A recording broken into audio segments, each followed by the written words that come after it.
Bom dia a todos, é um prazer receber vocês aqui em mais uma edição do nosso Conexão Credit Suisse.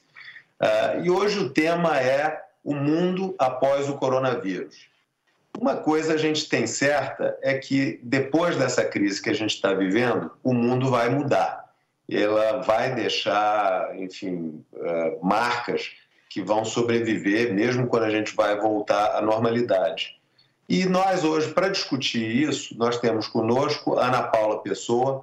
Ana Paula é conselheira do Credit Suisse Group, de um grande número de empresas no Brasil e no exterior, como News Corp nos Estados Unidos, a Vinci na França, Suzano aqui no Brasil. Tem uma ampla visão e, além do mais, empreendedora na área de tecnologia, fundadora da Kunumi.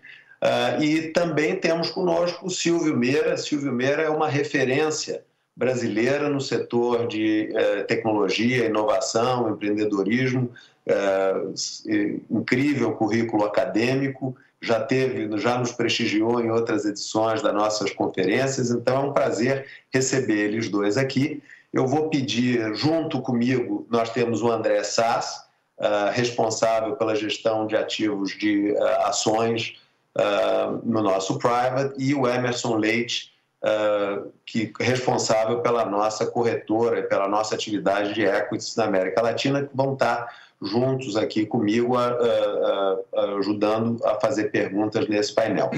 Eu vou passar a palavra à Ana Paula, primeiro para considerações iniciais, depois para o Silvio, e em seguida nós vamos fazer perguntas. Eu trago a atenção de vocês que, por favor, façam perguntas pelo chat, a gente vai estar olhando elas aqui e transmitindo elas aos palestrantes. Então, com isso, bom dia, Ana Paula, bom dia, Silvio, prazer em ter vocês aqui.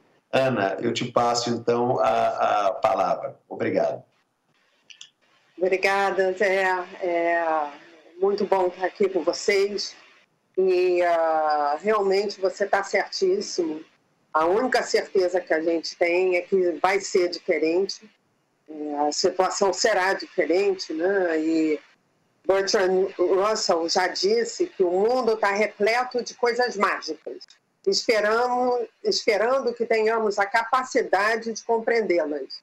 Então, esse é um momento de inflexão e o que eu queria fazer rapidamente é começar com um pouquinho antes, para entender como essa crise veio no momento dessa crise.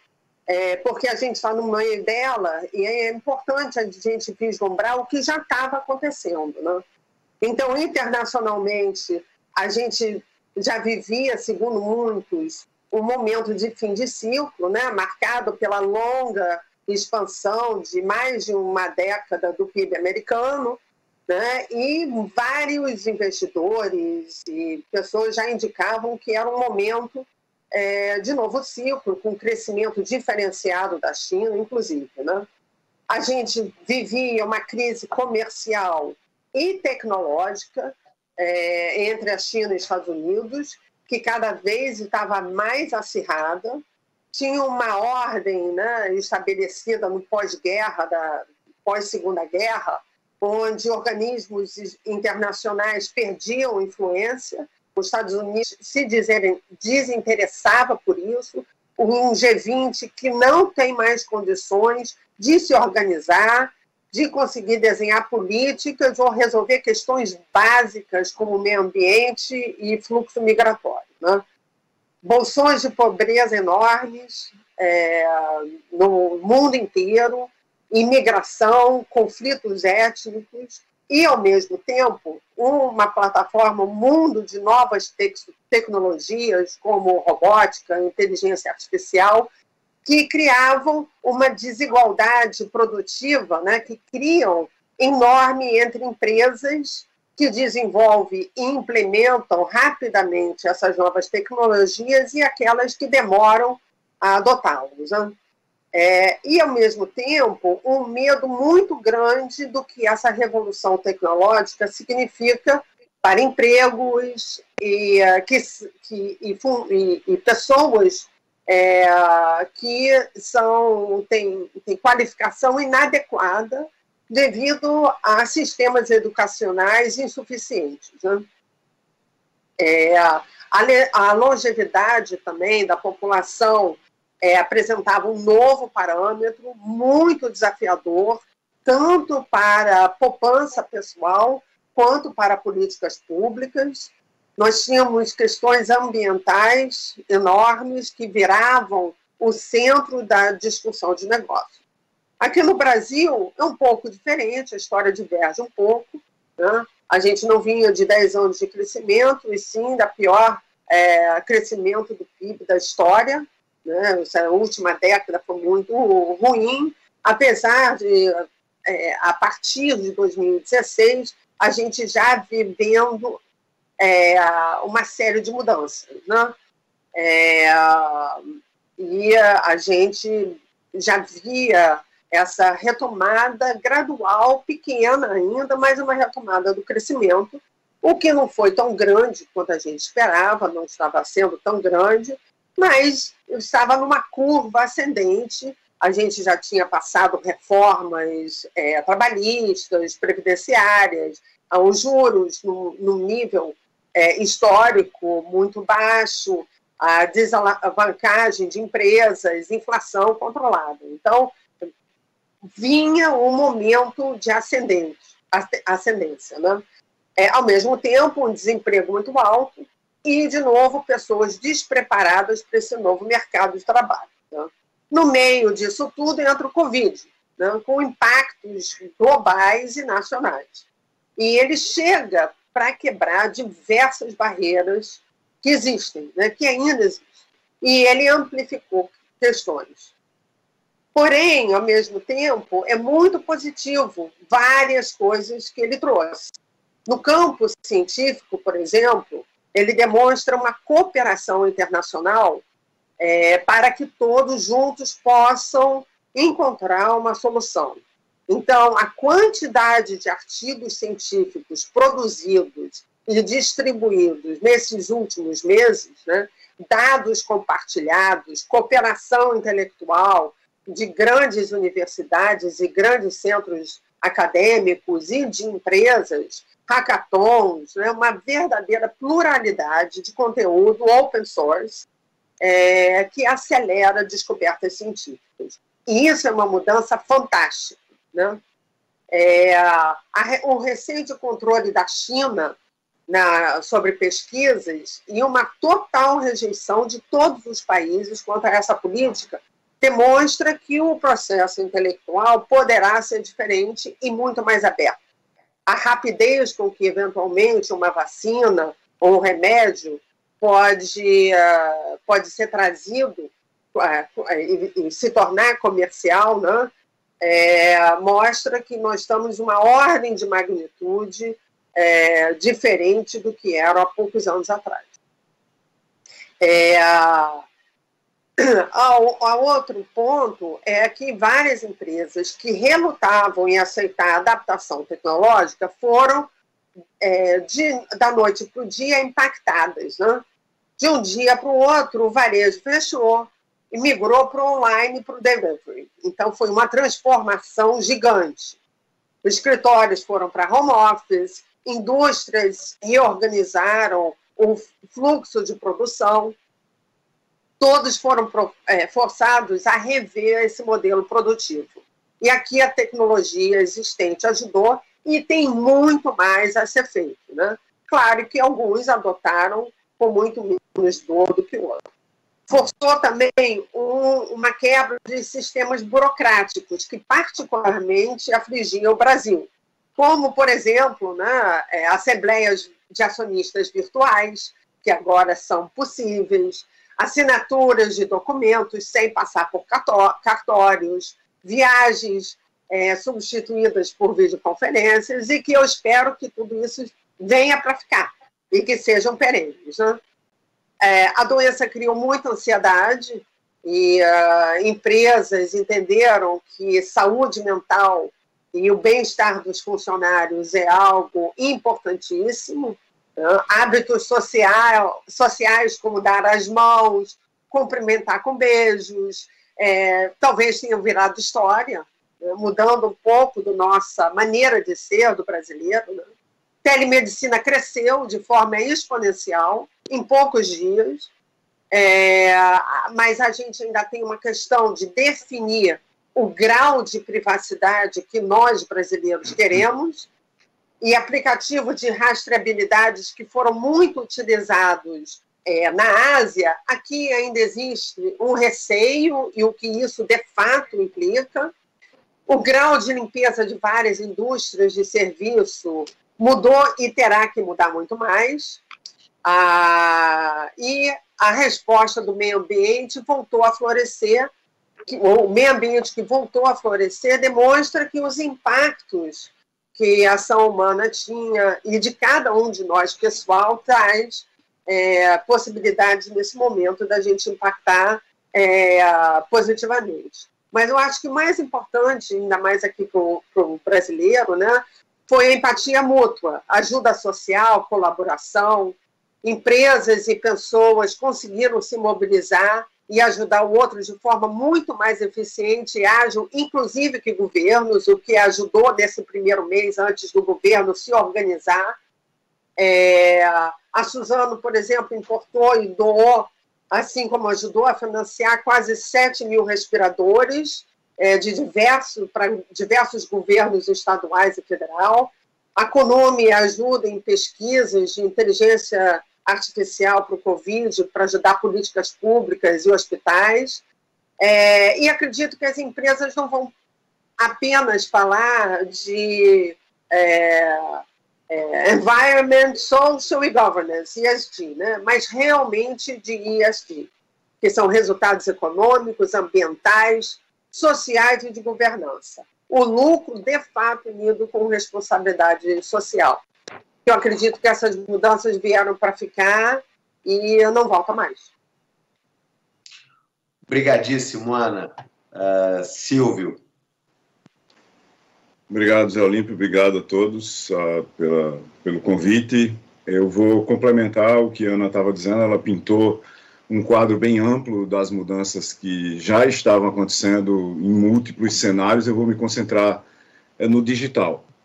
E quais são os impactos que eu acho que isso vai ter e quais são as mudanças que eu acho que isso vai causar. Veja bem, já havia um conjunto de mudanças no universo de processamento de informação e de intervenção de sistemas de processamento e controle de informação nos ambientes de manipulação de informação, nos escritórios, na parte simbólica dos negócios e da sociedade, e nas fábricas. Quando você olha uma fábrica contemporânea de automóveis no Brasil, como a Fiat Chrysler aqui em Pernambuco, que foi a última a ser construída, se você mapear essa fábrica de volta para a década de 70, que é mais ou menos o começo da revolução digital, ela teria 30 mil empregados. Ela tem 4 mil, porque ela tem 700 robôs.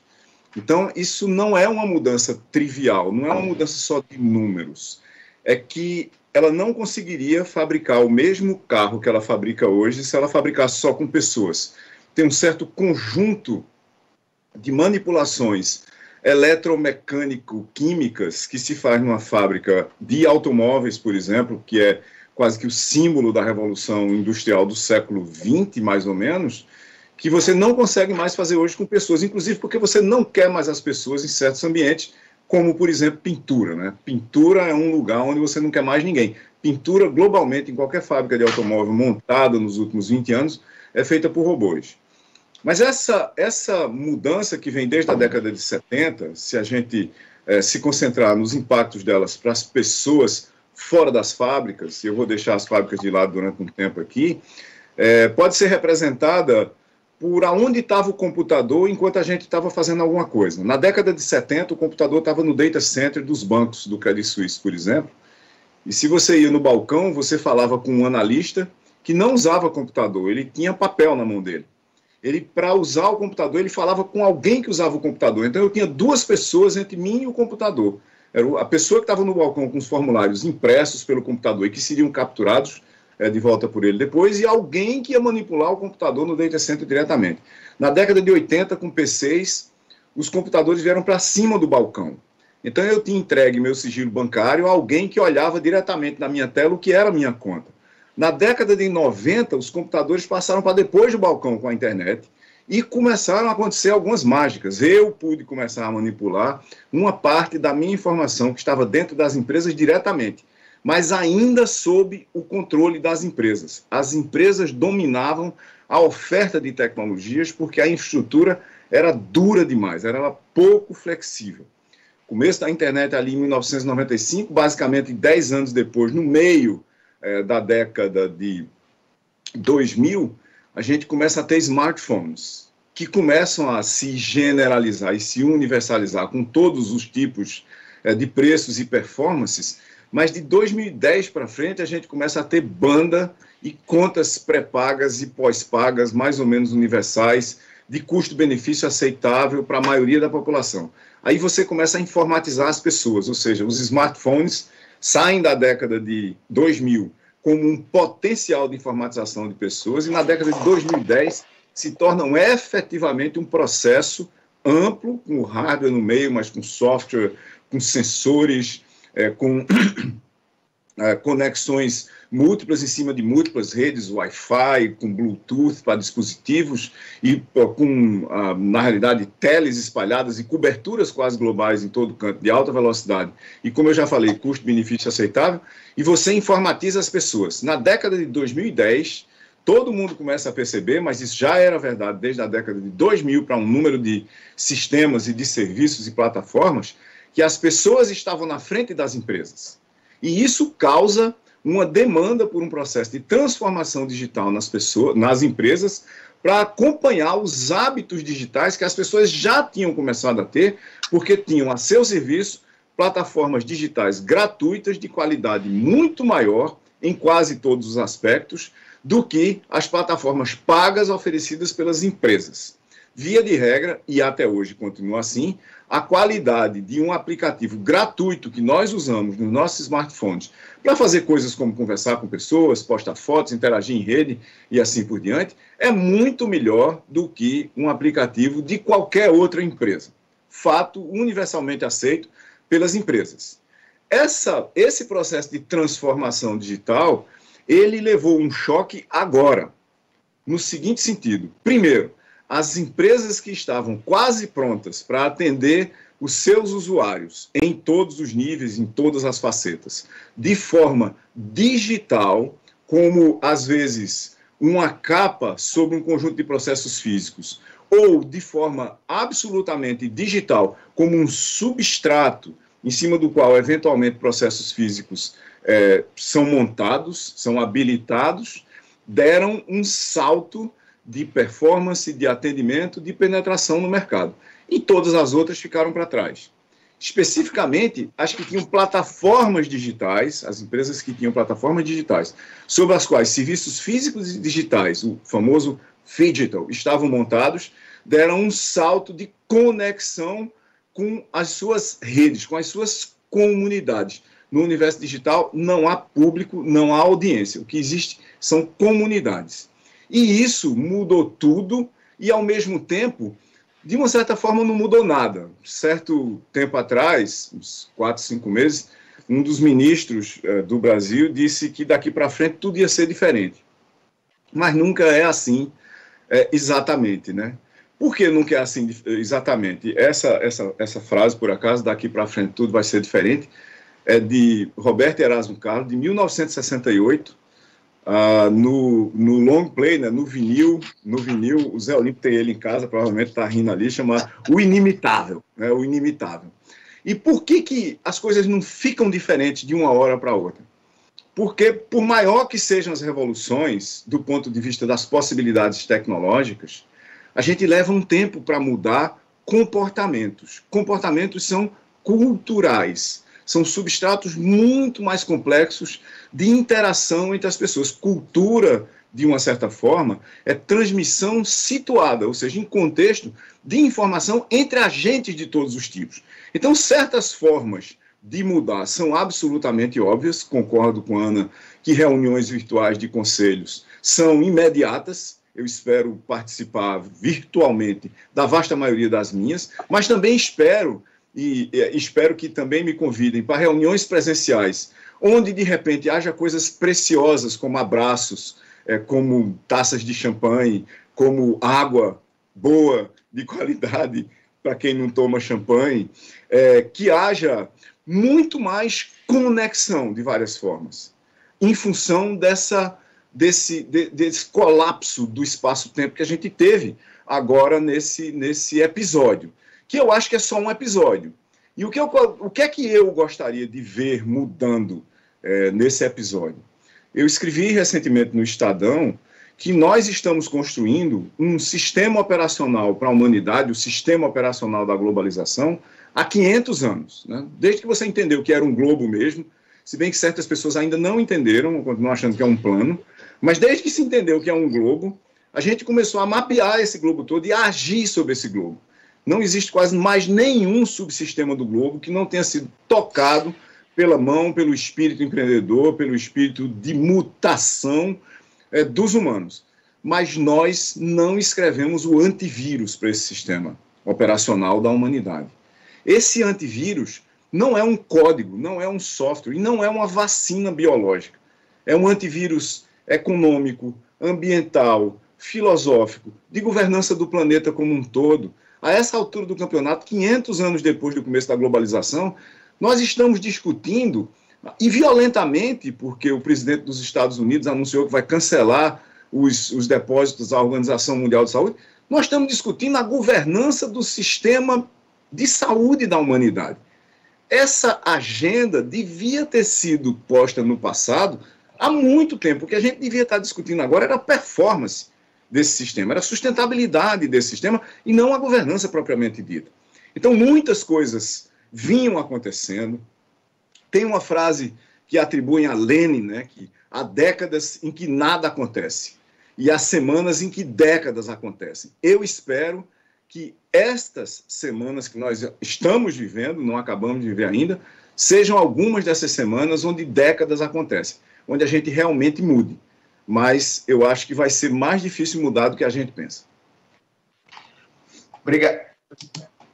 Obrigado. Vocês estão me ouvindo? Não, né? Sim. Obrigado, Silvio. A gente tem muitas perguntas aqui. Deixa eu fazer duas. Tem uma que endereça um ponto da Ana Paula sobre esse compartilhamento de tecnologia, que é de uma cientista, inclusive, que pergunta como é que você balanceia essa open science com o direito à propriedade de forma a estimular o desenvolvimento de produção científica. Eu acho que vai haver uma parcela que será open science, e cada vez mais open science, e terá uma parcela que é proprietária. E essa discussão a gente está começando. A gente está começando a ter essa discussão. Porque, de fato, a cooperação ela traz uma eficiência nesse processo de descoberta muito grande.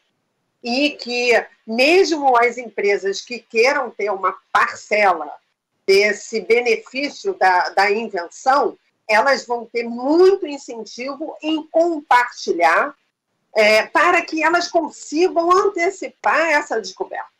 Então, essa discussão entre os diversos players está começando. E vai ser algo fundamental que cada empresa vai achar a sua maneira mais eficiente de fazer. Eu acho que algumas empresas vão sair na frente, vão aceitar essa colaboração, vão criar ecossistemas em volta das suas pesquisas e descobertas e vão conseguir acelerar de uma maneira jamais vista. Então, eu acho que vai ter benefícios e malefícios, óbvio, né? Mas cada empresa vai resolver isso de uma forma e que a tendência é essa abertura. Perfeito. Silvio, alguma colocação? Só complementando, Zé Olímpio, aí a resposta da Ana Paula, um dos problemas que eu acho que a gente já tinha antes dessa crise, acho que a Ana Paula concorda comigo nisso, é que a equação como um todo, né, a equação de propriedade intelectual, financeira, de pesquisa, de certificação, de validação, por exemplo, de antibióticos, já tinha entrado em colapso. Ela já tinha entrado em colapso porque você não consegue mais, de mais de uma forma, você não consegue mais ver qual é o retorno de investimento em antibióticos. E isso tem levado a uma situação extremamente perigosa. Nos últimos anos, não foram lançados não foi lançada nenhuma categoria de antibióticos que lida com os novos tipos, com as novas cepas de bactérias mutantes e modificadas que apareceram nas últimas 2 décadas, né? Nos hospitais, esses bugs que são resistentes a tudo. Então, tem uma equação que precisa ser totalmente refeita aí. Isso devia ser parte do discurso e das conversas, por exemplo, na Organização Mundial de Saúde. O que a gente vai fazer que é aberto? Muito provavelmente, eu acho que antibiótico devia ser aberto, né? É tão difícil você certificar um antibiótico, leva tanto tempo, que se não for feito de maneira cooperativa, com múltiplos países agindo, e subsidiando, literalmente subsidiando o processo de pesquisa, desenvolvimento e certificação, que é o processo mais longo e mais complexo, a gente tem uma chance muito grande de brevemente ter outra crise por causa de bactérias e não de vírus. Perfeito. Tem uma outra pergunta aqui que diz respeito aos impactos dessa crise na população mais necessitada, né? Quer dizer, como é que vocês veem essas massas todas sendo afetadas de forma estrutural pela crise? Eu acho que a primeira coisa é que mostra globalmente, né? Não é um caso exclusivo do Brasil, um problema na questão médica muito grande, né? Então, eu acho que tem alguns setores que são fundamentais, e isso vem desde lá dos programas de ajuste estrutural do Banco Mundial, lá da década de 80 e 90, em que, na época, eu, inclusive, trabalhava no Banco Mundial, e a gente falava que o programa de ajuste estrutural tinha que conter 3 áreas, né, indicadores de 3 áreas, que era saúde, educação e meio ambiente.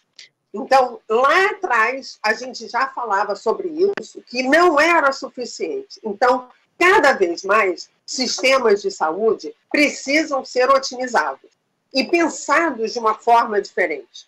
E é claro que essa população sofre mais do que ninguém. E a gente precisa fazer com que ela sobreviva, que ela consiga ter acesso à saúde e consiga se reposicionar nesse novo mundo que o Silvio descreveu tão bem. Quer dizer, a gente vai precisar retomar essa questão de ensino, de requalificação para esse novo mundo. Existe uma discussão se isso é feito por governo ou por empresas, e a gente viu que nesse primeiro mês de isolamento social, quem conseguiu resolver isso foram as empresas, foram a população, foi a população direta. Então, eu acho que existe uma importante colocação entre empresas, indivíduos e empresas e governo, que vai precisar ser repensado para que essa população seja, de fato, atendida. Silvio, por favor. Essa é a pergunta do milênio, talvez, para mim. Nós temos um problema estrutural na humanidade, que é a desigualdade da oferta, do acesso e da captura de educação, de insumos básicos de saúde na primeira infância, de oportunidades de trabalho, de reciclagem, são fatores que perpetuam a pobreza. A pobreza. Nós não deveríamos, de novo, eu volto ao meu timing da globalização, 500 anos depois da globalização, ter começado, nós não deveríamos ter os índices de desigualdade que nós temos, por exemplo, no Brasil e na América Latina. Esses índices de desigualdade do Brasil e da América Latina, eles foram causados por um processo de início de globalização que levou esses extremos, talvez, ao seu ponto mais alto na história, lá nos anos 1600, 1700. Nós não estamos conseguindo, 200, 300 anos depois, rever essas estruturas que são não só de acesso, mas que são de poder, que são de fundamentos educacionais e de saúde, de acesso a níveis da economia que façam com que essa coisa se modifique dramaticamente. a gente não vai conseguir passar simplesmente uma mão de cal em cima desse problema. Esse problema vai acontecer de novo. Só para a gente fazer uma conta aqui, Zé Olímpio, os modelos matemáticos que a gente tem sobre vírus na natureza dizem mais ou menos o seguinte: existem alguma coisa como 1.700.000 vírus em animais, no momento, que a gente não conhece. Esses são os que a gente não conhece. Desses 1.700.000, 1.700 são coronavírus. Então, a gente pode esperar daqui para frente que, uma vez por década, uma vez a cada década e meia, vai acontecer alguma coisa como essa. E a gente vai fazer o quê? O problema já não é mais essa. Essa é a mitigação. Nós estamos tentando mitigar o impacto às populações como um todo, e os sistemas públicos de saúde, de emergência, de tudo, deveriam estar prestando muito mais atenção aos mais pobres do que aos mais aquinhoados. Mas o nosso problema é estrutural. O que a gente vai fazer daqui para frente? O que a gente vai fazer nos próximos 20, nos próximos 30, nos próximos 50 anos? Porque esse não é um problema que se resolve por ele mesmo, nem que o mercado resolve, na minha opinião. Ou a gente tem políticas públicas profundas para mudar isso, porque foi assim que foi mudado nos outros lugares, onde se mudou, ou a gente vai ficar patinando no mesmo lodo no Brasil, daqui para 20, 30, 50, quando acontecer um incidente desse em 2220, a gente vai estar discutindo aqui no Credit Suisse a mesma coisa. André, você quer colocar uma pergunta? Claro, Zé. Bom, em primeiro lugar, obrigado, Ana. Obrigado, Silvio, pela disponibilidade de vocês. O que eu estou vendo aqui é a pergunta do público, dos nossos clientes, e já fazendo a ligação, né, com uma visão que o banco tem, que o Credit Suisse tem já há alguns anos, oportunidades de negócios em setores, né? Então, o banco tem uma visão de que, já há alguns anos, né, de que tecnologia e saúde, né, a economia da terceira idade, deve se beneficiar bastante aí com a longevidade, enfim, diversas oportunidades que vão surgindo num mundo onde a gente tem uma população idosa mais crescente. E acho que a parte de tecnologia é bem clara, né? A gente está vivendo isso no dia a dia agora, com as quarentenas. Eu queria ouvir um pouquinho de vocês. Que outras oportunidades que vocês estão enxergando nos setores onde vocês participam dos conselhos, participam das empresas? Por favor, Ana, se você puder... Bom, de fato, a gente está vivendo uma crise, né, nesse momento, que vai poder se repetir, terão outras crises, eu tenho absoluta certeza, e todas as empresas vão precisar encontrar novos caminhos para crescimento, né? Elas vão, hoje, numa coisa imediata, não tão de longo prazo, elas vão precisar pivotar e introduzir novos produtos para o que eu acredito que vai ser uma demanda já, né? No médio prazo, eu acho que vai acontecer muita possibilidade de M&As. Várias empresas vão se dar bem nesse momento e outras vão piorar, né? Não vão conseguir se adaptar tão rapidamente. Então, vão ter várias oportunidades de M&A, onde as empresas com caixa vão comprar ativos bem baratos. Claro que várias, por causa disso, não vão sobreviver. Em quais setores eu acho que são os mais óbvios vindo agora dessa situação? Limpeza, serviços e produtos, equipamento de segurança e proteção, EPI, etc. Saneamento básico, que já era uma questão fundamental para o Brasil. É claro que existe uma necessidade de regulamentação para que o investimento nacional e internacional venha, de fato, para o Brasil. Sempre no momento de crise como essa, infraestrutura e desemprego, né? Crise e desemprego, infraestrutura em geral vai ter que acelerar. Se lugares, né, setores em que o governo deveria agir ativamente, seria realmente saneamento, que é infraestrutura básica, e infraestrutura em geral. O setor de embalagens vai mudar completamente, quer dizer, que tipo de segurança, de toque, como que a gente recebe produtos. O trabalho remoto vai implicar que mobiliário de casas, estrutura de apartamentos e de casas vai ter que mudar. Que tipo de cadeira você tem que ter em casa agora, né? Computadores, devices individuais vão precisar ser individuais, ou vou poder usar o meu celular para trabalho, de fato, né? Toda a minha família, uma família que tem um computador em casa, vai ser o suficiente. A equação tempo-trabalho, tempo livre, como é que é tempo livre em casa, o que isso funciona, como funciona. Se eu não tenho mais que me deslocar, isso é mais tempo para trabalhar ou mais tempo livre? É claro que a legislação trabalhista vai ter que mudar. Como vai ser o ponto? Com ponto eletrônico, faz sentido ter uma coisa como ponto ainda, né? A logística last mile, quem entrega de fato na minha casa, como são feitas isso, ou na minha casa, ou no meu escritório, né?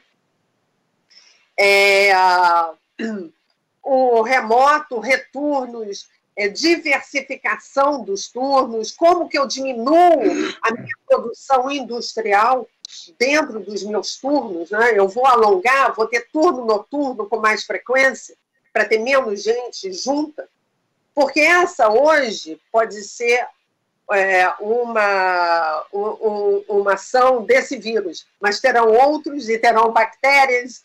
Então, a gente vai ter que mudar, modificar essa nossa forma de trabalhar.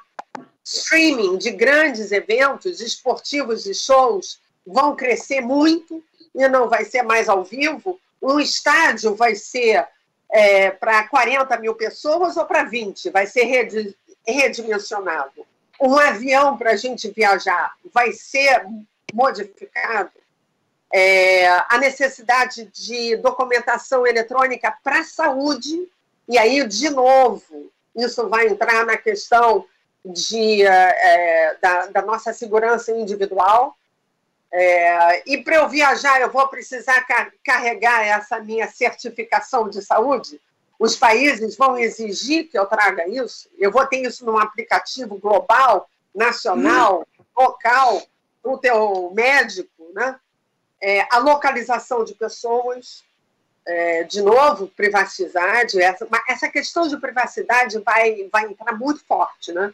E é interessante porque ela é privacidade e at home, né? Então, você tem esses dois lados, né? Eu acho que cadeias globais de suprimentos vão mudar, mas não vão acabar. Ela vai acontecer. Talvez ela se torne mais longa, por razões de limpeza, produção, protecionismo, é uma tendência a aumentar. Tecnologia se voltará para o mínimo contato. Online games, online tudo. Online games em crescimento gigante, né? Esportes. Você vai preferir viajar para o interior, para lugares remotos, não necessariamente para lugares com uma população muito grande. A indústria de seguros vai mudar completamente. Educação remota, e que quebrou um grande paradigma ou está quebrando um grande paradigma para a educação remota. E reskilling, né? Como que você vai retreinar quem for mandado embora e quem precisar nesse novo mundo, né? E-commerce, é claro, cada vez mais. Ou seja, uma redefinição de processos, usando novas ferramentas, inclusive de inteligência artificial, né? Usando inteligência artificial, que muitas empresas ainda estavam lentas em adotar. E, para terminar, aqui no Brasil, esses 10 milhões de não bancarizados, que, de repente, estão recebendo ajuda e se tornaram bancarizados, vai abrir uma pleura de investimentos nesse nosso setor de bancos que a gente nem consegue imaginar. Vários vão sair vencedores. Silvio, quer complementar? Vou tentar, pelo menos. A largura de banda da cobertura aí de Ana Paula é tão grande que ficou pouco para dizer. Mas deixa eu primeiro dizer uma coisa aqui, voltando para a minha metáfora do sistema operacional da humanidade, né? Um dos maiores problemas desse sistema operacional da humanidade é que ele não é distribuído até hoje. O que a gente acabou de descobrir nessa pandemia agora é que, para muita coisa, e para muita coisa mesmo, a gente tem um single point of failure, um ponto singular de falha no sistema, que era a China. Então, você redesenhou as cadeias globais de suprimento de tal maneira que criou-se um meta-país chamado Quimérica, né, como uma quimera, onde você desenhava coisas nos Estados Unidos e montava os modelos de negócio nos Estados Unidos para tentar globalizar a partir de lá, e tudo era fabricado na China. A ponto, por exemplo, dos Estados Unidos terem perdido a capacidade tecnológica e de pesquisa e desenvolvimento da cadeia de valor de baterias de pequeno porte para esse tipo de dispositivo aqui, né? Ficou alguma capacidade na cadeia de valor de baterias maiores, vide as baterias automotivas, para carros elétricos, mas para baterias pequenas, que viraram um sistema tecnológico em si, que tem software embutido e assim por diante, isso desapareceu e foi para a China e para Taiwan com raríssimas exceções. Então, o que é que aconteceu na base? A gente montou um sistema global e determinou que certas partes desse sistema eram responsáveis por certas coisas. E especializamos essas partes desses sistemas, aspas, naquilo. Isso eu acho que vai ter que ser distribuído. Esse just in time no qual a gente estava vivendo, que dá uma insegurança gigantesca na cadeia de valor, vai ter que ser substituído por um just in case, né, por um security of supply, para a gente chegar e dizer, tá, tudo bem, a gente tem um custo maior no estoque, a gente tem um custo maior de armazenamento, da minha logística interna aqui, mas a gente não pode viver com um supply de 2 semanas, quando a outra ponta da cadeia está daqui a 30 dias de navio, né? Você tem que ter um estoque necessariamente flutuando, vindo para o lugar onde você faz as coisas, isso do ponto de vista dos objetos físicos. Dito isso, que a gente precisa, essa é a coisa macro, a gente precisa distribuir de novo o sistema para que ele se torne mais resiliente como sistema. Dito isso, eu acho que as mega oportunidades estão na combinação de tecnologia de informação e saúde. Mega oportunidades. Por quê? Porque se você olhar de perto, né, tudo é software.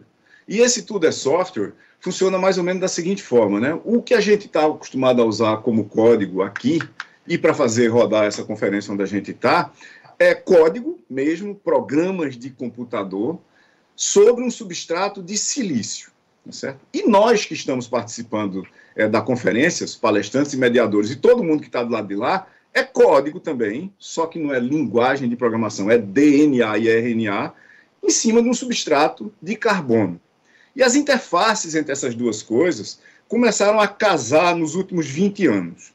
O próximo passo da revolução de informação, na década de 30, na década de 40, na década de 50, mas começando na década de 20, vai ser genética. Vai ser genética numa escala que a gente nunca viu. Tanto que eu pessoalmente, acho que um dos tratamentos mais promissores para os próximos episódios virais, não necessariamente para isso, é uma coisa chamada Virus Against Virus. Você desenhar um vírus que tem por único objetivo derrotar um outro que está ali infectando no momento e não causa nenhum efeito colateral. Ou seja, você tem o vírus A, ok, você vai ser contaminado pelo vírus B, que a gente desenhou e implementou ele só para matar A, só para controlar os efeitos perniciosos de A, sem ter nenhuma, aspas, influência bioquímica no resto do seu corpo, idealmente, o que, é claro, não vai ser verdade.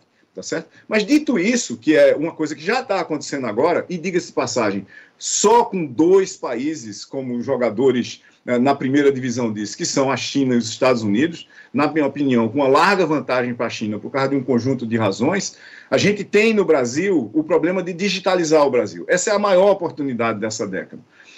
Por que as pessoas tiveram que fazer filas nas lotéricas e nas caixas para se cadastrarem e receber os auxílios do governo?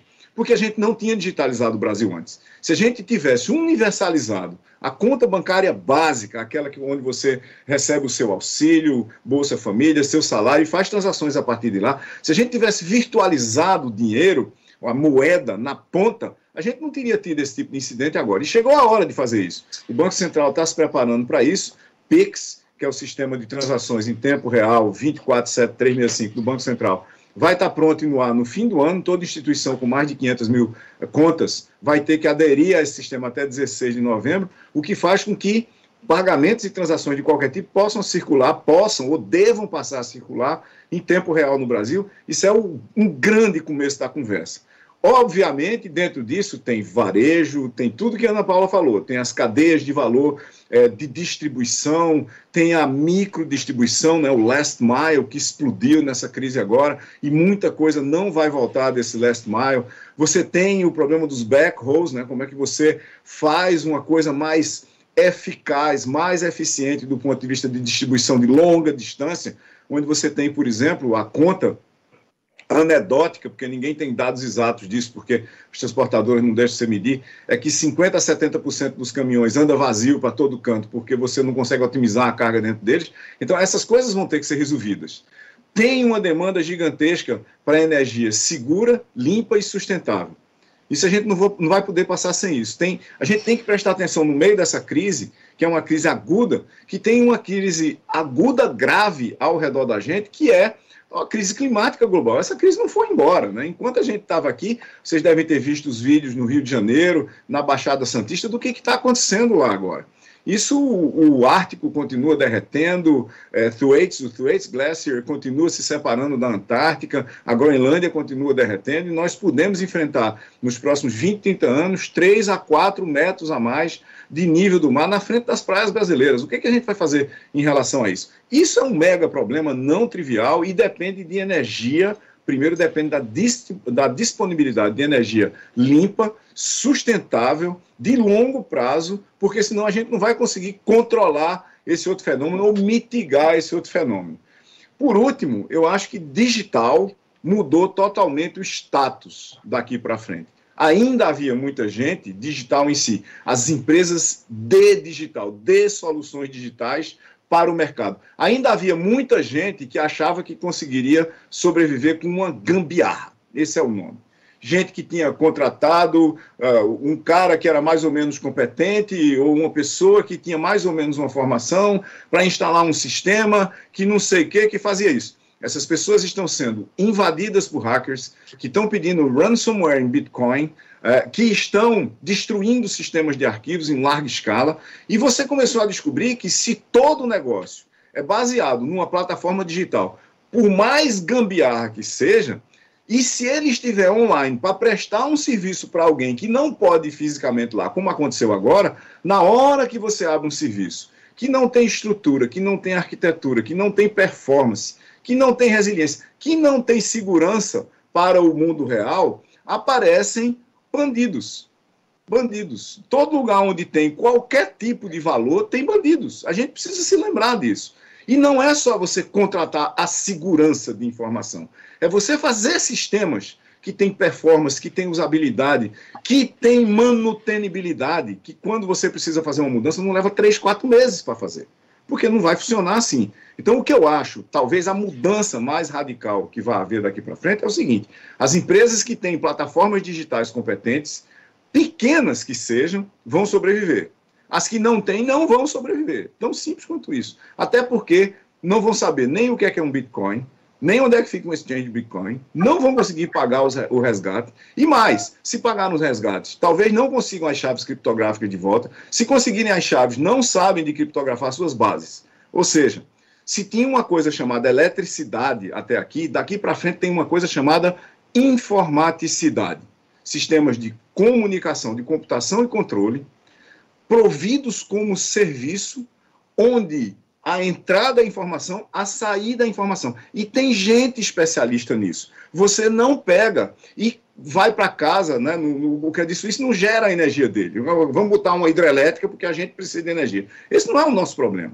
Né? Não é o problema de nenhum dos nossos convidados. O problema de todo mundo é saber o seguinte: quem que gera, distribui e controla a energia elétrica eficaz, eficientemente, de forma segura e com custo-benefício aceitável? Vamos comprar desse cara. Informaticidade é a mesma coisa. Não adianta você tratar no modo gambiarra, porque só tem uma coisa certa sobre isso: vai dar errado. Ótimo, Silvio. Eu vou passar para o Emerson, para ele fazer uma pergunta, por favor. Obrigado, Zé. Obrigado, Ana Paula, Silvio. Acho que é muito enriquecedora a discussão com vocês. Eu queria colocar uma reflexão, quer dizer, claramente a gente, sociedade, falhou nesse processo, né? Epidemias não são novidade. Você mesmo, Silvio, escreveu no seu artigo lá no Estadão que a civilização de 7.000 anos atrás foi devastada por uma epidemia, e nós estamos aqui combatendo uma epidemia que já se sabia dos riscos do coronavírus há 3, 4 anos, quer dizer, tem vários papers tratando disso.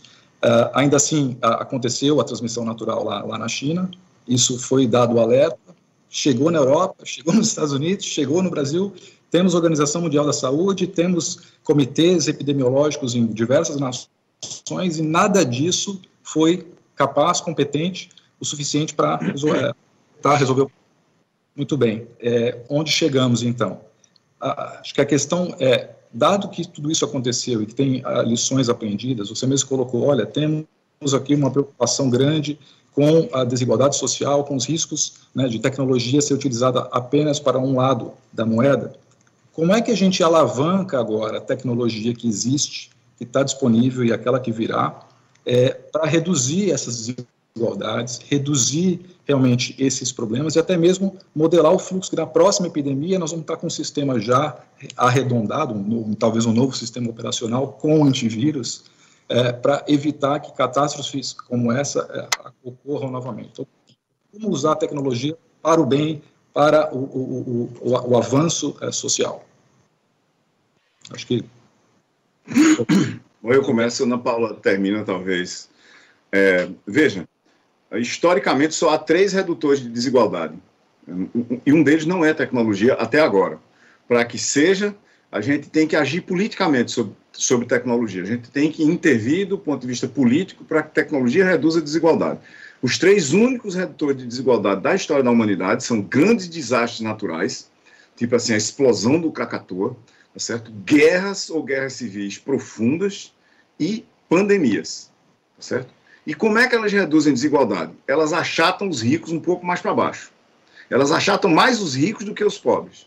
Isso é histórico, tá certo? Você pode olhar a história global das pandemias, dos desastres naturais, das guerras. Existe uma diminuição da diferença entre o topo e a base, simplesmente porque você achata muito mais o topo do que consegue achatar a base, que de resto já não consegue mais ser achatada.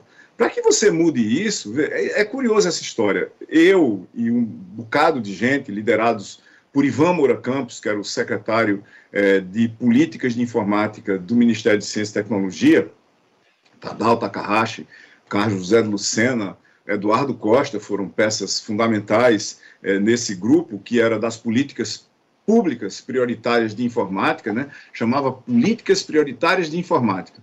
Na década de 90, nos anos que precederam a internet no Brasil, a gente se envolveu, junto com centenas de outras pessoas, acadêmicos, empresas, indústrias, bancos, assim por diante, na formulação de uma política brasileira de informática de longo prazo. De longo prazo. Tipo assim, na cabeça da gente, em 1990, tinha coisas como: vamos ensinar a programação nas escolas. Vamos, no ensino médio, vamos habilitar os alunos para sair do ensino médio sabendo programar computadores, porque no futuro vai haver uma demanda não atendida para programadores. Aonde é que está esse projeto até hoje? Nas prateleiras, tá certo? Alguns estados, como Pernambuco, têm projetos piloto, tá certo? O governo federal nunca teve um projeto para o Brasil para isso. Nós nunca tivemos uma inserção direta de uma coisa que gera empregabilidade imediata, que pode ser ensinada no ensino médio, nos 3 últimos anos do ensino antes da universidade, que leva à empregabilidade direta numa faixa de renda várias vezes maior do que o salário mínimo. E para o qual, no Brasil hoje, segundo a Brascom, a gente tem um déficit de 500 mil pessoas. Você tem um problema, por exemplo, aqui no Nordeste, a gente tem um problema aqui no Recife, de uma taxa de desemprego de 15%, quando ao mesmo tempo faltam 1.500 coders no Porto Digital. Como é que isso acontece? Isso acontece porque você não tem uma política pública de olhar para o futuro e dizer como é que a gente cria a oportunidade dentro desse gerador de desigualdade que é a tecnologia. Você tem hoje, por exemplo, na minha opinião, uma demanda real para você regular certos gigantes digitais que se tornaram monopolistas ou semi-monopolistas. Um deles é responsável por 95% de todas as buscas que você faz no Brasil. Qualquer coisa que tem 95% de um mercado devia chamar a atenção do setor regulatório, nem que seja para acompanhar, tá certo? Isso gera uma mega desigualdade. Que mega desigualdade é essa? Ninguém consegue entrar nesse mercado. O custo de você entrar nesse mercado, onde esse competidor tem 95 no Brasil, 90 ou talvez 85 nos Estados Unidos, 85 na Europa, está na região de dezenas de bilhões de dólares, porque foi criada uma cerca digital ao redor disso, e isso para você tentar competir aí, precisa, na minha opinião hoje, de muitas dezenas, talvez centenas de bilhões de dólares para você criar um competidor. E você tem um espaço totalmente desregulado para isso. Então, sem políticas públicas para você criar esses redutores de desigualdade através da criação de oportunidade dentro de um conjunto de mecanismos que naturalmente cria desigualdades, eu não vejo a menor chance disso acontecer.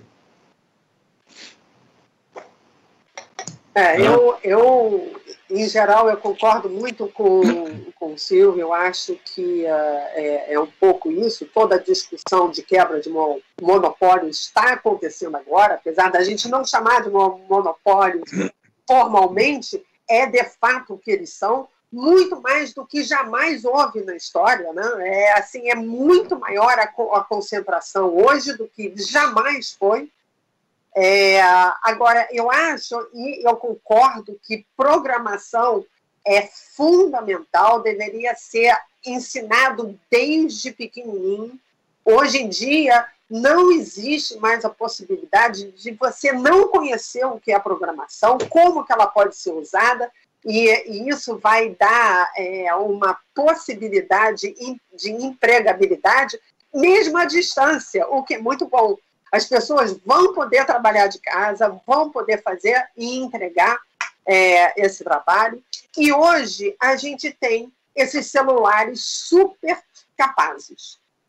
Então, você tem a possibilidade de permitir essa distância, esse aprendizado à distância, esse uso de celulares para que você possa incluir. Hoje, as pessoas já têm esses celulares. Então, hoje, a penetração de celular no Brasil é muito grande.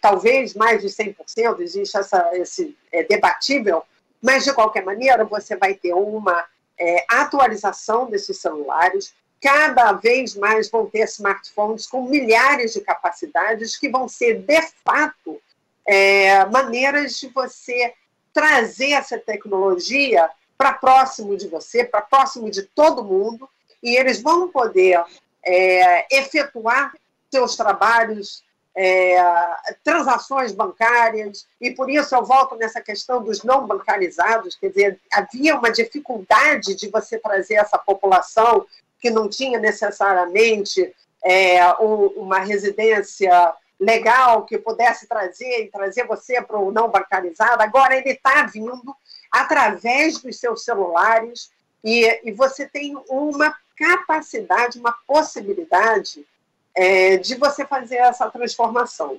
Eu acho que as empresas vão ser muito chamadas para isso, porque o governo sozinho não tem como fazer. Então, você vai poder trazer o governo junto, as empresas junto com o governo, num arcabouço jurídico legal dado pelo governo, de incentivo para que as empresas que estão mais próximas dessas pessoas possam, de fato, trazer. Hoje, o retrabalho das pessoas, quando você emprega, quem terminou o terceiro ou segundo grau, ou terminou a faculdade, quando elas entram para o mercado de trabalho, há um retrabalho, um reensinamento natural. Então, toda essa mecânica vai ter que mudar. Tudo isso você vai ter que se reestruturar. E isso é uma função que vai ser acelerada nesse momento, mas que poderá trazer uma mudança de desigualdade. A gente acabou de ver A gente está vendo agora que a pobreza absoluta é muito ruim para todos nós. Então, o fato de você ter pessoas informais que não estão recebendo é muito ruim. Então, a gente tem que parar com essa visão que não é minha responsabilidade, eu faço o meu e está tudo bem. Porque nós vimos que a sociedade civil assumiu uma responsabilidade muito importante. E isso vai ser cada vez maior. Isso não tem volta para isso. Cada um entendeu a sua responsabilidade pessoal, a responsabilidade das empresas e como tudo isso é conectado. E isso é muito bom. Pode ser uma grande oportunidade de mudança, mas, de novo, você tem que voltar nessa parte de educação e de acesso para toda essa população que está sofrendo mais, né, nesse momento. Ana, eu achei ótimo, porque tem várias perguntas de clientes aqui sobre educação, sobre, quer dizer, como é que essa crise pode ajudar a fazer uma revolução no setor de educação, qual é o papel das empresas privadas. A gente, nos últimos 15 anos, a gente viu um surgimento de várias empresas privadas no setor de educação, Croton e várias outras, enfim, inclusive cotadas em mercado. Croton, por exemplo, é a maior, que aliás mudou de nome a Croton, não é mais Croton, enfim. Enfim, vocês sabem do que eu estou falando. Eu queria sugerir um pouco que vocês se aprofundassem um pouco sobre isso. Eu acho que você pegou o gancho muito bem sobre essa questão de educação e que mudanças pode haver.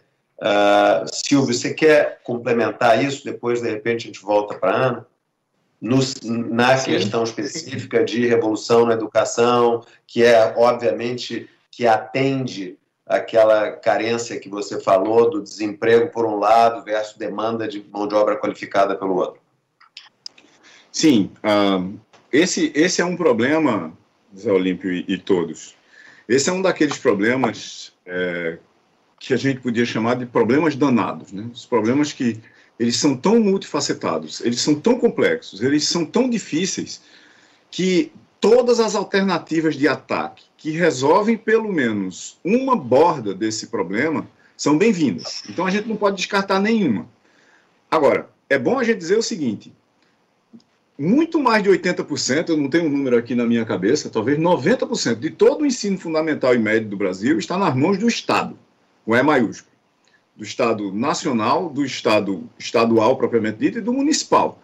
Então, se você não atacar o problema de políticas públicas para a educação como ele tem que ser atacado, rapaz, nós não vamos para lugar nenhum.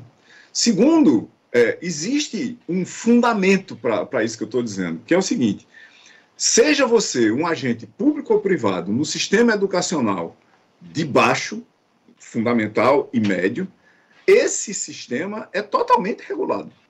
Ele é muito mais regulado do que telecomunicações, e a regulação dele muda muito mais lentamente do que telecomunicações, para a gente ter uma ideia. Então você tem um mundo mudando numa velocidade digital e o sistema educacional mudando a vela, literalmente. As caravelas saem do Tejo, da foz do Tejo, e vêm lentamente progredindo em direção à costa brasileira, com vários atropelos.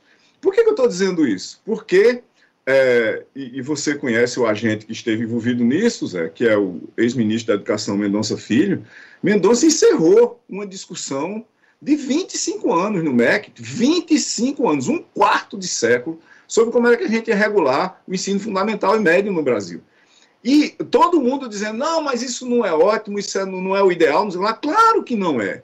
No sistema educacional, ele nunca é ótimo. No máximo, a gente pode querer que ele seja bom. Ótimo não existe como sistema. Por quê? Porque a demanda da sociedade ao redor dele está mudando sempre numa velocidade maior do que a dele. Você tem que formar professores, depois você tem que reeducar professores, mudar estruturas curriculares, mudar o processo de execução, tudo isso ao mesmo tempo. Então, Mendonça foi lá, teve a coragem de, aspas, fazer uma mini reforma no sistema, que foi absolutamente fundamental para mantê-lo vivo. Bom, dito isto, aonde é que eu acho que está o problema agora? Nós continuamos ensinando o que as pessoas precisavam para a Revolução Industrial. independentemente de como se ensina, de qual é o formato, como é a estrutura dos conteúdos e assim por diante, nós estamos preparando as pessoas para trás. E nessas semanas que aconteceram as últimas 5 décadas, não tem mais para trás. E esse vai ser o maior problema daqui para frente. Você vai para a escola e você aprendeu para o quê? Qual é o quê que está aqui na frente agora? A minha mega dúvida hoje é o que é que faz ou que faria os alunos irem para a escola. A gente tem dados, e quase nunca a gente tem dados no Brasil, mas o índice de engajamento dos alunos nas escolas nos Estados Unidos sai de 90% nos primeiros anos do ensino fundamental para 30% nos últimos anos do ensino médio. Quer dizer, nós estamos falando dos Estados Unidos. Então, o índice de desengajamento progressivo é tão grande que, quando chega no fim do ensino fundamental, a mentalidade da vasta maioria das pessoas é schools out forever. Eu não quero mais nunca ver esse negócio aqui. E isso é muito ruim, porque nós estamos vivendo numa economia do conhecimento. A economia do conhecimento não é da informação. A informação é só a gente manipular dados lá. É do conhecimento, onde eu preciso saber coisas e aprender coisas o tempo todo para realizar uma performance que me dê um retorno de júbilo econômico, de reconhecimento, assim por diante. Mas quando você pensa nisso, nós temos que formar pessoas capazes de continuar aprendendo depois de sair da escola, que era o que Ana estava dizendo. Você sai da universidade, assim que você entra numa empresa, você tem que se educar para o que vale no mercado. Isso quando você sai da universidade. Imagina quem não vai para a universidade. Nós vamos ter um impacto causado por tecnologias de informação e comunicação no Brasil nos próximos 20 anos. Há estudos mostrando isso, inclusive da Universidade de Brasília, da FGV, no Rio de Janeiro, da UFRJ também, e há estudos globais que mostram a mesma coisa, que nos próximos 20 anos nós vamos deslocar de 15% a 30% da força de trabalho do Brasil. Deslocar é um eufemismo criado para desempregar. Significa o seu emprego vai desaparecer. Não é que você vai sair do seu, aspas, trabalho. É que o emprego, aquela ocupação, ela desaparece. Quando ela desaparece, o que é que vai acontecer se você não estiver preparado para estudar para outra? Ou se você não começar a se preparar antes que desapareça? Essa é a mega crise que a gente vai ter. Vale a pena lembrar que os Rust Belts, né, os remanescentes não funcionais da era industrial no interior dos Estados Unidos, ao redor de Detroit, por exemplo, de Chicago, no meio norte da Inglaterra, né, ali ao redor de Manchester, Liverpool, em parte da França e da Alemanha, foi o que deram surgimento a certos vieses de política populista que quer resolver tudo com passes de mágica que não existe, que nós temos no planeta agora, inclusive presidentes de vários países, né? Isso tem consequências socioeconômico-políticas e de criação de crises muito profundas se a gente não começar a resolver agora. Diga-se de passagem, agora já é tarde demais. Quanto mais tarde ficar, mais difícil ficará. Ana. Eu acho que, voltando até à nossa pergunta anterior, a maior fonte de desigualdade é a desigualdade educacional. Então, se esse gap não for resolvido e cada vez amplificar, não há solução para a desigualdade. Então, desigualdade social é fundamentalmente uma desigualdade educacional. Então, você precisa, é obrigatório você resolver esse problema. Eu acho que hoje a gente ainda trabalha nesse, né, tudo mudou no nosso mundo, mas a escola continua igual que há 100 anos atrás. É uma escola absolutamente industrial, que você vai passando por diversas máquinas e você vai apertando os parafusos e ganhando um certificado. Então, essa questão de certificação precisa mudar. A gente precisa entender que a certificação de eu ganhar isso, ou fazer aquilo, durante 4 anos, ou 3 anos, ou o período que for, não funciona. Muita gente que foi treinada, passou 4 anos numa universidade, que seja, sai e esse setor já mudou e não foi adequado. Então, é uma necessidade da gente mudar esses parâmetros. Como que você vai certificar por períodos menores? você consegue fazer isso, você tem essa certificação menor, para que você possa estar continuamente ajustado ao mercado. Então, as empresas de educação vão precisar, e o MEC, tanto na base quanto em cima, vão precisar estar continuamente se comunicando com o mercado, entendendo as necessidades crescentes que isso vai ter. Então, vai ser uma transformação global e muito rápida. E agora, quem recebe vai ter que aceitar esses novos métodos de certificação, de como é feito. Você já vê grandes empresas americanas, por exemplo, que eu não quero que o coder tenha uma formação de uma universidade. Ele, para mim, precisa saber code. Então, você tem substituições muito grandes já acontecendo. Mas, fora isso, a gente vai ter esse retreinamento dessas pessoas que vão sair da base de trabalho e vão precisar ser retreinadas, que o Silvio mencionou muito bem. E de quem será essa responsabilidade? Na minha opinião, essa responsabilidade vai ser, inclusive, das empresas que forem demitidas. Eu não vou poder, não existe sistema social do governo, o governo não conseguiu fazer o primeiro e segundo grau, não vai conseguir fazer retreinamento. Então, as empresas vão ter que entrar e vão, agora, eu vou mandar essa pessoa embora, vou demitir essa pessoa, ela vai ter uma responsabilidade de retreinar e repreparar para um novo mundo. Isso daí não pode ficar na mão do governo, simplesmente porque não vai ter solução. Ana, deixa eu complementar a sua resposta com o seguinte, veja, teoricamente, os recursos para isso existem e não estão na mão do governo, porque tem o Sistema S com o Senai, com o Senac, com o SEST, os sistemas de treinamento e retreinamento, eles existem. O problema é como é que eles são rearticulados para esse universo onde não existe a noção de ex-aluno, Zé Olímpio. O ponto que a gente está discutindo aqui é, na sociedade do conhecimento, ou você está aprendendo o tempo todo ou você está desempregado. Todo mundo que não está aprendendo o tempo todo está desempregado. Então, a criação desse novo espírito de que todo mundo é aprendiz o tempo todo é o que é absolutamente fundamental. Ana disse apropriadamente ali, e eu queria comentar uma outra coisa sobre isso, que é o seguinte, não é só nos Estados Unidos que as empresas estão contratando gente sem diploma, esse é o caso comum no Porto Digital. Não tem, me mostra o seu diploma para eu ver o que é que você sabe. Não, abre essa tela aqui e resolve esse problema. Se você resolver, você está contratado. Eu não quero nem saber o que é que você tem como diploma.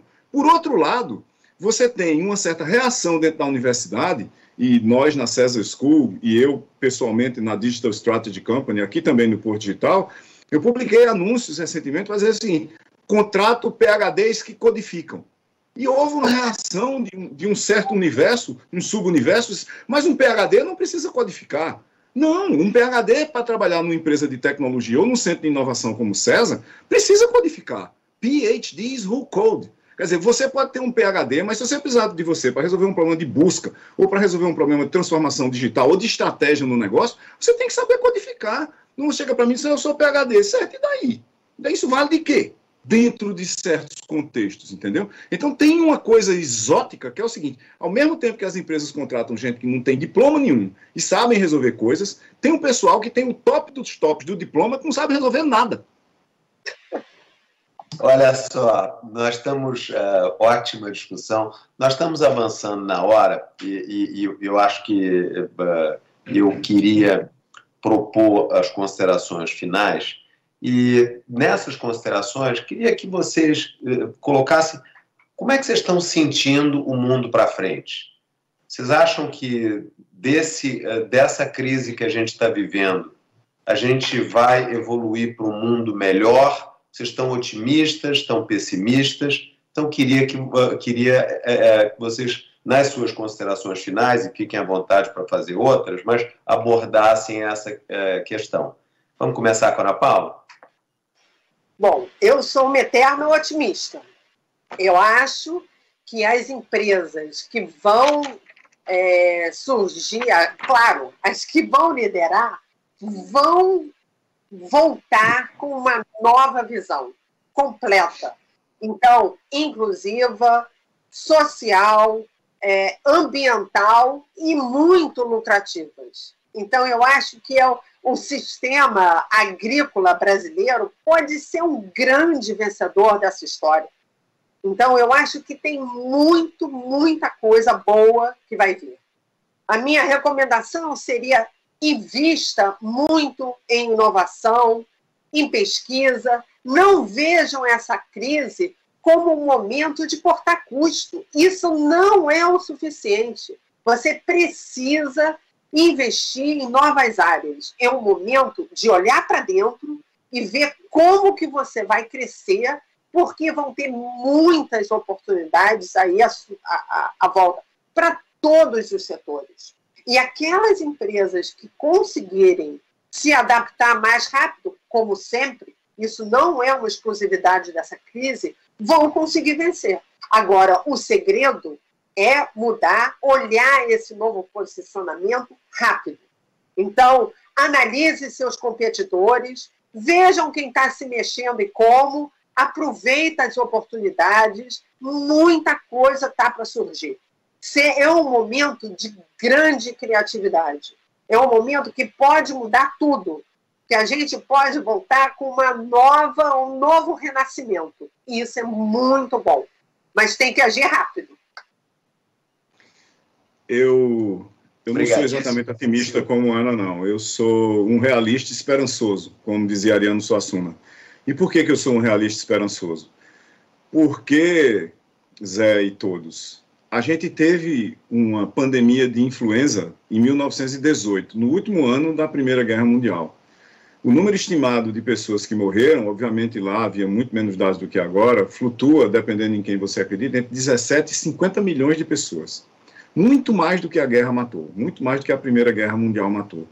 Se catástrofes desse tamanho, proporcionalmente 50 milhões de pessoas em 1918, era muito mais gente do que hoje, se pandemias realmente mudassem pessoas, vocês acham que teria havido uma Segunda Guerra Mundial 20 anos depois? Não, né? Não, eu acho que não. O que acontece? Algumas pessoas mudam, outras pessoas não mudam, e outras pessoas mudam para pior. No sentido da minha primeira, algumas pessoas mudam para melhor e às vezes para muito melhor. Mas outras mudam para pior e outras continuam no estado em que estavam, talvez de desentendimento do contexto, da humanidade, de seja o que for. Eu acho que para a gente mudar agora, com essa crise, a gente tem que ter drivers, a gente tem que ter motores dessa crise, a gente tem que ter, matematicamente, vetores que puxem a gente, que deem a direção para o lugar certo, que deem, pelo menos, alternativas de lugares mais razoáveis. Se a gente olhar para o fim da crise e achar que vai ter, por exemplo, o que muita gente quer, que é um normal de volta, não vai ter um normal como o antigo. Tem um novo normal. Mas que novo normal é esse? Ninguém sabe qual é agora. Qualquer pessoa que chegar para mim e dizer, o novo normal vai ser esse, aquilo outro, está chutando o total. Porque a gente não faz a menor ideia. A gente sabe que certos mercados vão sofrer muito, outros mercados vão ser criados, grandes crises sempre fazem isso. A gente sabe que a gente tem que trabalhar para evitar, principalmente, que outro incidente desse ocorra nos próximos 20, 30 anos. Esse incidente vai custar, provavelmente, milhões de mortos. Ele não chegou na África ainda, não chegou no sul da Ásia, não teve um impacto grande na América Latina ainda. Então, milhões de pessoas podem vir a perecer nesse incidente. Dezenas de trilhões de dólares podem ser ceifados da economia global, porque a gente não estava gastando dezenas de bilhões de dólares por ano para tratar o sistema de prevenção a esse tipo de crise. Se a gente não tiver aprendido isso agora e sair, ok, virou, voltou ao mercado, vamos para a Bolsa de novo, Bovespa em 100%, 200%, 300%, daqui a 15 anos a gente tem outro e acontece a mesma coisa. Quer dizer, a gente não pode ficar nesse ciclo de alegria e pânico, alegria e pânico, alegria e pânico, alegria e pânico forever, tá certo? Não é assim que eu acho que a gente devia fazer, ou continuar, ou tentar fazer. E voltando para o começo, e do que eu disse, né, e citando Se Você Pensa, de Roberto e Erasmo, a última estrofe da música diz que o bom é ser feliz e mais nada, né? Vocês lembram que é um rock blues brasileiro no lado B do disco. Eu também não acho que é assim. O bom não é ser feliz e mais nada, não. O bom é você ser feliz, todos nós que estamos aqui sermos felizes, desde que essa oportunidade esteja disponível para todos. Eles podem até não querer aproveitar, mas se a oportunidade de ser feliz, de ser equilibrado, de crescer como pessoa, de crescer como negócio, não foi estendida para muita gente, não vale a pena a gente ser feliz. Porque o problema, o grande problema, vai continuar lá. Olha, eu com essa sua colocação espetacular, para a qual que eu aplaudo, que eu acho que essa questão de todo mundo tem que ter oportunidade de ser feliz. Assim, que maneira maravilhosa da gente encerrar essa riquíssima discussão, debate que vocês nos proporcionaram. Ana Paula, Silvio, muito obrigado pela participação de vocês. Falo em nome, só para vocês terem uma ideia, tivemos quase 600 clientes ouvindo vocês aqui. Os comentários foram os mais positivos possíveis. Então, de novo, muito obrigado. Obrigado, Emerson. Obrigado, André, pela participação de vocês. E aos nossos clientes, eu lembro que hoje, 5h30 da tarde, nós teremos os CEOs dos 3 maiores bancos privados brasileiros discutindo a atuação deles durante essa crise. Eu acho que é uma excelente oportunidade para a gente ouvir essas grandes lideranças hoje e eu convido todos a, mais uma vez, se linkarem a gente. Bom dia a todos, muito obrigado.